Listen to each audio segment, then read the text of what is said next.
দর্শক, এই মুহূর্তে রাজধানী জিয়া উদ্যানে রয়েছেন সহকর্মী শুভ মাহফুজ। সরাসরি যুক্ত হচ্ছে তার সঙ্গে।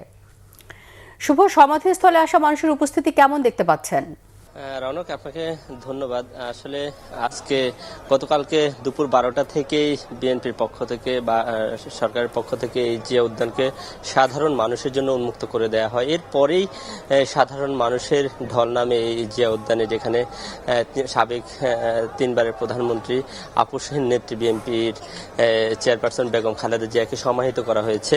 আমরা আজকে সকাল থেকেও এখানে বিএনপির বিভিন্ন পর্যায়ের নেতাকর্মীরা এসে এখানে শ্রদ্ধা নিবেদন করেছেন, দোয়া করেছেন, মুনাজাত করেছেন বেগম খালেদা জিয়াকে যাতে মহান আল্লাহ জান্নাতের সর্বোচ্চ স্থানে আসিত করেন, সেই দোয়া করছেন। আমরা ঠিক জুমার নামাজের পরও দেখছি যে এখানে আসলে মানুষের ঢল নেমেছে। বিভিন্ন পর্যায়ের নেতাকর্মীরা এসে এখানে যেখানে বেগম খালেদা জিয়াকে সমাহিত করা হয়েছে সাবেক রাষ্ট্রপতি শহীদ রাষ্ট্রপতি জিয়াউর রহমানের মাজারের পাশেই, সেখানে তার চারপাশে গিয়ে নেতাকর্মীরা এখানে এসে জড়ো হচ্ছেন, তারা দোয়া করছেন। বিশেষ করে সাধারণ মানুষের যে উপস্থিতি সেটা আমরা দেখতে পাচ্ছি।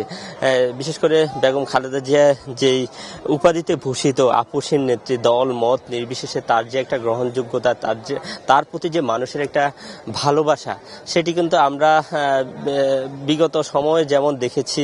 বিশেষ করে তিনি অসুস্থ হওয়ার পর থেকে, যখন গত 23 নভেম্বর যিনি অসুস্থ হয়ে এবার কেয়ার হাসপাতালে গিয়েছেন এবং সেখানে ভর্তি হয়েছেন, এরপরে যখন 27 নভেম্বর তার শারীরিক অবস্থার অবনতি ঘটে, এরপরে আমরা দেখতে পেয়েছিলাম যে হাজার হাজার মানুষ, বিভিন্ন শ্রেণী পেশার মানুষ, শুধুমাত্র দলীয় নেতাকর্মী না, সব দলের নেতাকর্মী সহ সাধারণ মানুষরা সেখানে গিয়ে হসপিটালের সামনে জড়ো হয়েছেন। তারা তাদের আবেগ অনুভূতি প্রকাশ করেছেন বেগম খালেদা জিয়াকে ঘিরে।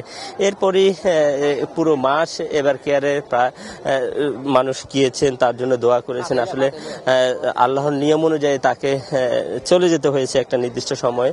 গত 30 ডিসেম্বর ভোর 6টা বাজে তিনি দুনিয়ার মায়া ত্যাগ করেছেন। এরপরে আমরা দেখতে পেয়েছি যে আসলে মানুষের মাঝে যে ধরনের একটা শ্রদ্ধা, যে ধরনের ভালোবাসায় শিখতে হয়, সেটি কিন্তু মানুষ প্রমাণ করেছেন। কোটি মানুষের উপস্থিতিতেই মানিক মিয়া অ্যাভিনিউতে জানাজা হয়েছে, সেখানে দলমত নির্বিশেষে কোটি মানুষের বেশি সেখানে অংশ নিয়েছেন এবং বেগম খালেদা জিয়ার প্রতি শ্রদ্ধা নিবেদন করেছেন। তারই ধারাবাহিকতা তাকে এখানে সমাহিত করার পর গতকালকে রাষ্ট্রীয় শোক, 3 দিনের রাষ্ট্রীয় শোক শেষ হয়েছে এবং বিএনপির পক্ষ থেকে যে দলীয় 7 দিনের শোক, সেটি কিন্তু এখনো চলছে। আজকে 4র্থ দিনের মতো শোক পালন করছে দলের নেতাকর্মীরা। তো সেখানে শুধুমাত্র দলের নেতাকর্মীরা না, একেবারে নারী পুরুষ সহ সব বয়সের মানুষ, সব শ্রেণী পেশার মানুষ এসে এখানে বেগম খালেদা জিয়ার যেখানে সমাহিত করেছে সেখানে এসে জড়ো হচ্ছেন। তারা দোয়া করছেন, মুনাজাত করছেন। মাদ্রাসার শিক্ষার্থীরা আসছেন, মাদ্রাসার শিক্ষকরা আসছেন, মসজিদের হুজুররা আসছেন, এসে তারা বেগম খালেদা জিয়ার প্রতি শ্রদ্ধা নিবেদন করছেন এবং তার জন্য দোয়া করছেন। আমরা আজকে সকালে বিএনপির ভারপ্রাপ্ত চেয়ারম্যান জনাব তারেক রহমানের মেয়ে জাইমা রহমান এসেছেন, তার খালেদা জিয়ার ছোট ছেলে প্রয়াত আরাফাত রহমান কোকর স্ত্রী শর্মিলা রহমান, তিনিও এসেছেন। তারা এসে এখানে দোয়া করেছেন। বিএনপির বিভিন্ন পর্যায়ের সিনিয়র নেতারাও এখানে এসেছেন।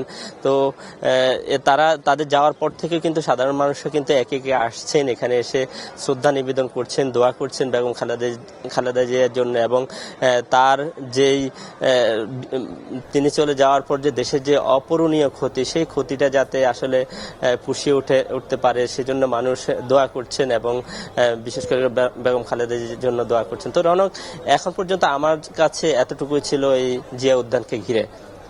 শুভ, আপনাকে ধন্যবাদ।